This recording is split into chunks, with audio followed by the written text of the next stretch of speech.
Naruto Uzumaki, the 7th Hokage and Child of Prophecy versus Monkey D. Luffy, current Emperor of the Sea and future King of the Pirates. This is a debate that has been raging on for years and continues to this day due to the massive love fans have for One Piece and Naruto as series, with both sides of the discussion adamant that their MC beats the other. However, whether you're arguing for Luffy or Naruto, most people just use fallacious scaling or outright downplay the other series, which is why I'm here to give you the most consistent and sound answer to the question everybody's dying to know. Who wins, Naruto or Luffy? Before I get into the matchup though, I ask that you don't focus on the fact that X character beats Y character, but rather focus on the reasoning I present and why I came to this conclusion. No matter what series is your favorite or whether you think I'm being biased or not, as who I think wins doesn't affect my love for either series or character. But without further ado, it's time to begin scaling so we can get to the truth of the matter. The first thing we need to discuss for this matchup is attack potency / durability, and we'll be starting off with Luffy.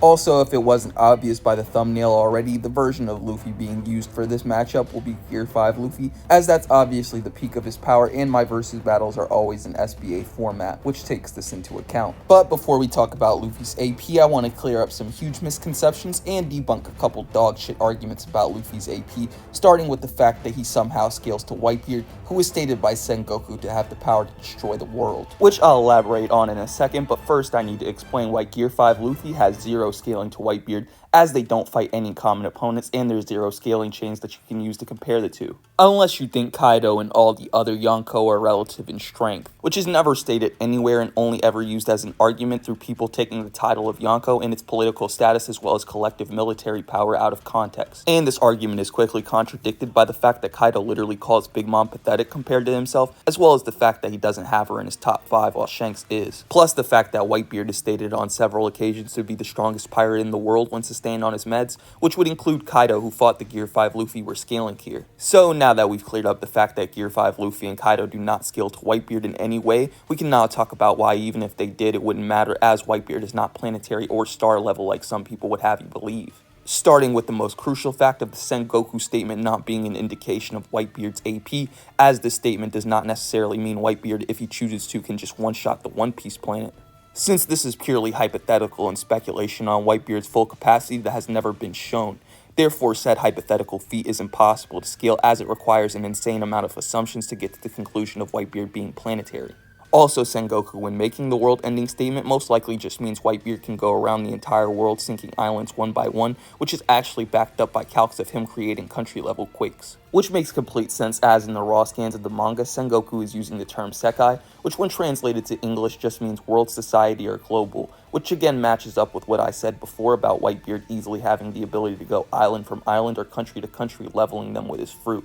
Which would mean while Whitebeard could technically destroy the world, this doesn't mean he has planetary AP or DC and can just King Vegeta style blow up the planet. And this interpretation is pretty consistent, as whenever the term Sekai is used in One Piece, it's never referring to the One Piece planet itself, and is usually just referring to the world government and all of the islands and countries under its banner. And the only counter arguments and evidence I've seen made in refutation to mine revolve around One Piece Data Book Blue statements about Whitebeard's Gura Gura powers that are taken out of context, with people saying things like Whitebeard is also stated to be able to destroy the world by shaking the entire planet. However, if you actually look at these statements, the first one doesn't say anything about the planet and is just saying Whitebeard can shake the earth, as in ground, or the soil, and not the actual planet / earth itself. And in the second statement, it again says nothing about Whitebeard actually destroying the world or having the capacity to do so, just that the Navy fears he does, which is basically just the Sengoku statement part 2. With it having the same problem of not being backed up by feats and having multiple interpretations. But now that we know for a fact that not only does Gear 5 Luffy not scale to Whitebeard, but Whitebeard himself isn't even actually planetary level going by actual feats. With that out of the way though, we can now talk about where Gear 5 Luffy actually scales in AP, and this is pretty easy to figure out, as his Bajrang gun or COD pistol has been calced to be able to output 137 Rona-tons of TNT worth of kinetic energy, which is dwarf star level, with Luffy's durability obviously scaling to this attack via Newton's third law. With Gear 5 Luffy's AP / durability wrapped up though, we can now talk about Baryon mode Naruto's, which is kinda complicated but relatively easy to scale. But before we do that, we first have to establish how strong Kaguya's expansive Truth-Seeking Orb is, as this Truth-Seeking Orb was said by Black Zetsu to have the capability of destroying Kaguya's Genesis dimension, which is said on multiple occasions by Zetsu and Obito to be a time space. And for anyone who doesn't know what a time space is, let me quickly explain. In physics, space-time is any mathematical model that fuses the 3 dimensions of space and the 1 dimension of time into a single 4-dimensional continuum, meaning any 4th-dimensional destruction feats would be infinitely above any 3rd-dimensional destruction feats, which would give Kaguya's True Secret Orb by definition universal level plus AP/DC. But how does this one individual attack used by Kaguya scale to Naruto, you may ask? Well, this is rather straightforward actually, as Momoshiki, another Otsutsuki who's said to scale over Kaguya many times, was stated in the Boruto movie novelization to have been using his strongest attack when clashing Rasengans with Boruto. Which means Momoshiki's Rasengan would scale over Kaguya's expansive Truth-Seeking Orb in terms of AP, as it would make zero sense for Kaguya's strongest attack that she was able to use only after absorbing the chakra of the Shinobi Alliance to scale over Momoshiki's Rasengan that has the collective chakra of Fused Momoshiki, Naruto, and the Eight Tails, giving Momoshiki's Rasengan as well as the Rasengan created by Naruto universal plus attack potency via scaling. Keep in mind though that this level of AP does not necessarily equate to Naruto's durability, and Naruto's best durability feat on screen is him taking Toneri's Golden Wheel Rebirth Explosion, which was calculated to yield a kinetic energy equal to 226 exatons of TNT, putting Naruto's durability in the moon level range. Moving past attack potency and durability though, we can now talk about both characters' individual abilities, continuing with Naruto, who despite not being a hack-based fighter has a lot of useful abilities like regeneration so potent he can heal from things like organ damage and mutilation almost instantly, as well as his iconic shadow clone jutsu that can aid him to pull off battle strategies, as well as just to increase the amount of numbers he has against an opponent, as each clone is identical to Naruto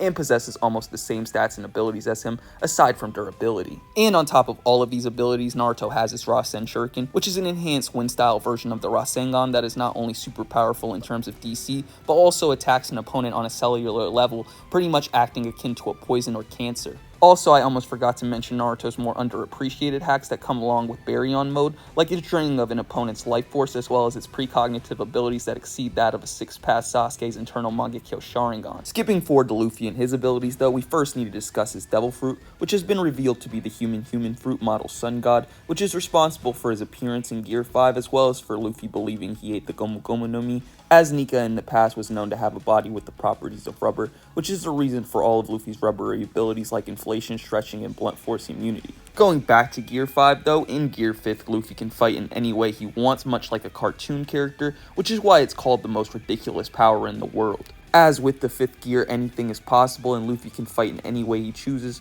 which lets him rubberize his surroundings, including the environment as well as his enemies and even natural phenomenon like lightning. He can also grow to enormous sizes that dwarf even Gear 3rd and can just pull objects out of thin air. Hell, Luffy can even recharge his stamina by dancing. The possibilities are literally only limited by Luffy's imagination, which could have massive implications for his scaling in the future. However, for right now, these powers are still somewhat limited, as Luffy still believes he ate the Gomu Gomu no Mi and has no idea what he's truly capable of. Aside from Luffy's Devil Fruit though, he's also a proficient user of all forms of Haki and their advanced variations. With Advanced Armament Haki as well as Advanced Conqueror's Haki, Luffy can flow his Haki into attacks to destroy an opponent from the inside out without even having to make physical contact with them, which is textbook durability negation. And with Advanced Observation Haki, Luffy's precognitive abilities are enhanced to such a degree that it allows him to see moments into the future, increasing his reaction speed to its peak. But with both characters' respective abilities discussed, it's now time to talk about the most pivotal aspect of the video, speed. And I'll be continuing with Luffy, as I believe his speed is extremely weird to scale, since people assume that because he's supposedly able to dodge light speed projectiles as early as the Long Ring Long Land arc, that somehow makes his combat speed light speed, and then his speed would just scale infinitely upwards from there. However, this type of scaling is extremely flawed, and I will quickly go over Luffy's light speed feats in question, and talk about how they relate to his combat speed, which is ultimately the most important type of speed when talking about a versus matchup. Starting with Luffy's dodging of the Noro beams, which people assume are light speed, and this is admittedly understandable as Foxy's attacks almost meet light speed standards, as these beams are stated to be made of photons and can refract off mirrors. However, there is one main criteria that these beams fail to meet, as Foxy is able to curve them, which is impossible for pure light speed attacks, debunking any claims of Luffy being light speed in the Long Ring Long Land arc. With this argument being backed up by the fact that just 20 chapters before this, Luffy was struggling to dodge lightning, which would just make any relativistic dodging feats that Luffy would have inconsistent anyway.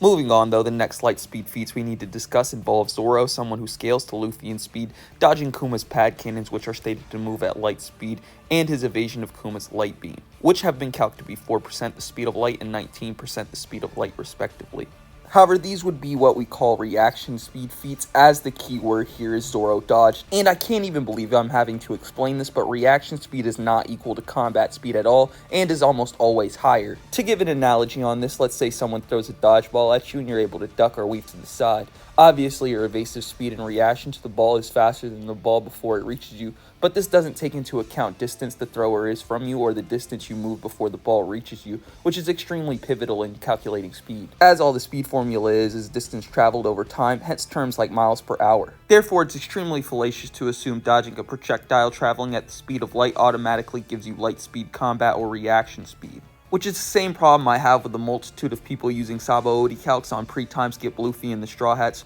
which are similarly relativistic, with the best of these feats being Luffy dodging Kuma's laser at 24% the speed of light. Moving on though, the next and most iconic laser dodging feat in One Piece is obviously Luffy's dodging of the Pacifista laser in Sabaody post-time skip, which should just be disregarded as a feat altogether, as we do not see the beam emitting and Luffy on the same panel, making it impossible to determine the time frame in which Luffy dodged the beam. Also, Luffy calling the beam slow and him blitzing the Pacifista before its laser is fired are irrelevant here, as these things are pretty much non-feats in terms of speed, since like I said before, all speed is distance covered over time, making these instances people love to refer to meaningless in a debate. Moving past these feats though, we now have to talk about how Luffy having relativistic reaction speed would scale to his combat speed, which is pretty simple really, since the first time Luffy is blitzed post-time skip is when he fights Kaido, who not only blitzes base Luffy but Gear 4 Luffy, who would have FTL reaction speeds thanks to the Gear 2 multiplier, which would be 5 times scaling off the Daruki numbers, which via this calc would give Kaido's Thunder Bagua a speed of 9 times faster than light. Also, since I've seen this comment floating around a lot lately, I would like to quickly address the misconception that Gear 2 is a 10 times amp via this mistranslation of the raw scans on this entry for Gear 2 in One Piece Databook Blue French Edition. But why is this a mistranslation, you may ask? Well, in the raw kanji there is no mentioning of a 10 times amp anywhere, and since the raws would be the original material, this is quite literally a textbook mistranslation. I've also seen a lot of you trying to say Gear 4 is a speed multiplier for whatever reason, because Dofi says Luffy's power is raised several times while in the 4th gear. However, there is no definition of the word power that would encompass speed like some YouTubers would have you believe. Some common refutations I've heard for this though is that Gear 4 Luffy blitzes Dofi, so Luffy's speed must just be increased by Gear 4's multiplier for whatever reason. However, the problem with this argument is not only is associating Gear 4's power amp to an amp in speed a hasty generalization, but Gear 4 Luffy never even blitzes Dofi in the entire fight and only ever caught him off guard in one instance when disappearing from an extremely far distance and reappearing behind his back, which isn't really a blitz, as Dofi is immediately able to react to this and throw up armament hockey, and afterwards even goes on to do the same thing to Luffy. So are we really gonna sit here and say something fallacious like, oh, Doflamingo just got faster somehow, even though it was consistently shown him and Luffy are relative in speed no matter which form Luffy is in? Or are we just going to be logical and admit Gear 4 isn't a speed boost and shouldn't be treated as such? I've also seen people try to make the same argument for Katakuri blitzing Luffy's reactions in Whole Cake, which is why he had to learn Future Sight in the first place, but this argument is flawed because Luffy, even before awakening Snake Man, was able to dodge almost all of Katakuri's attacks before being fatigued by Gear 4, and even while fatigued in base he was still somewhat relative to Katakuri in speed, meaning at no point does Katakuri blitz Luffy. The last counter argument I've seen made for Gear 4 actually being a speed amp though is Luffy's Snake Man variant of the form, which people say should just be a several times amp in speed because it's the speed version of Gear 4. However, Gear 4 Snake Man is never stated to be a several times amp in speed, and using Gear 4's multiplier as the quantification for a speed boost is an association fallacy, as just because Gear 4 is a several times amp in power and Snake Man is supposed to be the speed version of Gear 4 does not necessarily mean the same amp applies, and there's literally zero evidence for this. So while Snake Man is faster than base Gear 4, how much is unknown and cannot be determined. With all of the speed debunks out of the way though, we can now go back to Luffy's combat speed that would scale to Kaido's Thunder Bagua that we previously calculated to be moving at 9 times faster than light, while Kaido's just in base and accounting for Luffy's previous reaction speed. After this, we then see Luffy Hockey Bloom to the point where he's keeping up with an even faster hybrid Kaido in Gear 2, which would increase Luffy's speed to 45 times faster than light after applying the Gear 2 multiplier of 5 times. With this speed obviously applying to Gear 5 Luffy since it's the more powerful form, giving Gear 5 Luffy massively faster than light reaction and combat speeds. Skipping forward to Baryon mode Naruto and his speed though, this is rather contentious, so I'll go over the feats first, which are of KCM Naruto blitzing the Raikage at 73 times faster than light, and Killer Bee, who has been shown to move directly alongside Naruto, intercepting him at 118 times faster than light, which would obviously give Naruto massively faster than light speeds while just in KCM 1 and during the early war arc, which doesn't even account for later amps that Naruto gets in the same arc or adulthood, making this a massive low ball in terms of speed for Baryon mode Naruto. However, I have heard some people making the argument that the Raikage being light speed is supposedly a simile or an exaggeration due to the fact that the kanji Gotokai, which is in the kanji family for similes, is being used in the raw scans of the data book entry on the Raikage, meaning the Raikage moving like light does not exactly make him light speed. However, Gotokai doesn't even necessarily have to indicate a simile, and this phrase can either be indicative of one, or said simile could just not be present at all due to the translation for English and Japanese not being one-to-one. And AI apps like ChatGPT have translations for the scan that don't even have a simile present at all, which backs up my point on the translation not being one-to-one. Also, the Raikage being light speed is pretty consistent when you consider there are multiple other light speed statements in the series like Haku with his mirrors and Mifune with his sword technique that he used on the same Sasuke that fought the Raikage. Therefore, in my opinion, this statement is usable for light speed, and the meta itself lacks flaws and arguments for the Raikage not being light speed. Also, bringing up the fact that Naruto was barely able to dodge the Light Fang would not be a defeater to this scaling, as Naruto did not dodge the Beam of Light itself, but rather Madara's neck swing, which would be much faster than Light via scaling. With both Naruto and Luffy now being completely scaled though, we can get into the evaluation for this matchup, and if it wasn't more than obvious already, Luffy gets utterly stomped by Naruto due to the massive difference in stats. With Baryon mode Naruto being Universal Plus in terms of AP and 73 times to 118 times faster than Light in terms of speed lowballing, compared to Luffy who's only Dwarf Star level and 45 times faster than Light. Meaning this match literally ends in a blitz in one shot, and things like Luffy's armament, hockey defense, or future sight are of zero use here. Therefore, the truth of the matter is, Gear 5 Luffy vs Baryon mode Naruto is not even close. Before the video ends though, I'd like to quickly ask that you like the video as well as subscribe and comment to help boost the video's performance in the algorithm, as it helps me immensely and will allow me to transition to doing videos like this full time with 3 uploads a week. Also, I'm extremely close to 2,000 subs, so please try to show support and love so I can get to 2,100 subs before the 21st, which is my birthday. But with all that being said, I hope you guys are having a great day wherever you are, and until next time.